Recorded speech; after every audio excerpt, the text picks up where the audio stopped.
Что лучше, эпин или циркон? Частенько такой вопрос проскакивает в обсуждениях цветоводов. А на самом деле вопрос так ставить нельзя. Это все равно, что спросить, что лучше, теплое или квадратное. Почему? А потому что это совершенно разные препараты. Несмотря на то, что оба относятся к антистрессовым стимуляторам.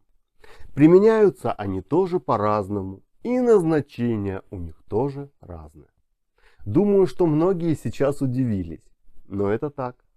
В этом видео я подробно расскажу вам, в чем разница между эпином и цирконом, когда и как правильно их применять, ну и, конечно же, как правильно дозировать. Досмотрите это видео до конца, и вопросов на эту тему у вас не останется.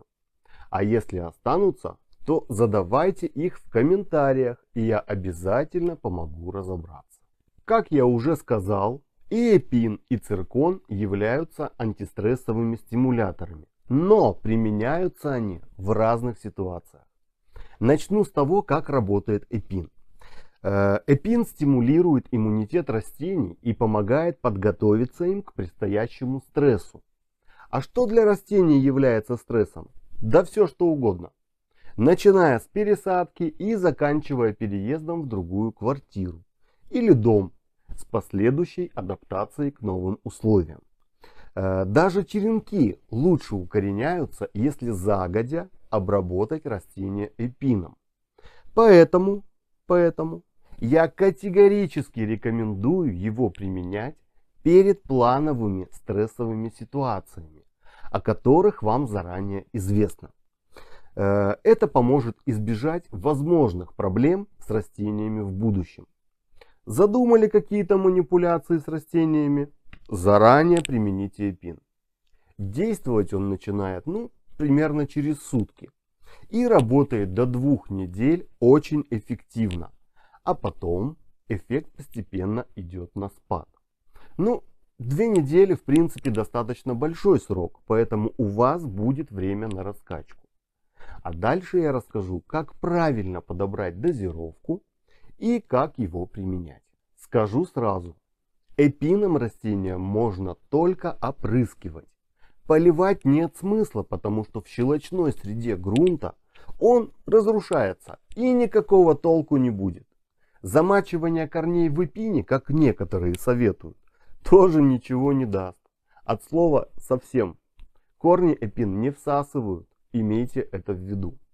Также его действие ослабевает и от яркого света, поэтому применяйте его либо рано утречком, пока нет яркого солнца, либо на ночь. Мне больше нравится на ночь, с гарантией, так сказать. Продается эпин в ампулах по 1 мл. Одной ампулы хватает на 5 литров воды. Но если растений у вас немного, то можно развести и поменьше. Например, половину ампулы на 2,5 литра воды. И небольшой совет. Добавляйте в воду для разведения эпина несколько капель лимонного сока. Так можно немного повысить его эффективность. Хранить готовый раствор нельзя, поэтому все, что останется после опрыскивания, можете смело выливать. А вскрытую ампулу прикройте обратно крышечкой и храните в дверце холодильника до следующего раза. А теперь о цирконе. Циркон – один из моих любимых препаратов, который часто выручает при реанимации больных растений. Он, так же как и эпин, является антистрессовым стимулятором, но в отличие от эпина применяется он после стресса у растений. Эпин до стресса, циркон после стресса. В этом их главное отличие. Также циркон повышает всхожесть семян и является, в принципе, неплохим корнеобразователем. Мучнистая роса, различные гнили, заболевания растений различного характера. Со всем этим и многим другим циркон помогает справляться. Кстати, начинающий цветовод, который поначалу совершает много ошибок в уходе за растениями, обязательно должен иметь его в своей цветочной аптечке. Цирконом, в отличие от эпина, Можно как опрыскивать, так и поливать растения.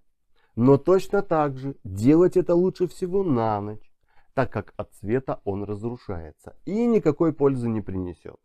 Полили, опрыскали, выключили свет и спокойно пошли спать. При опрыскивании старайтесь смачивать все растение целиком.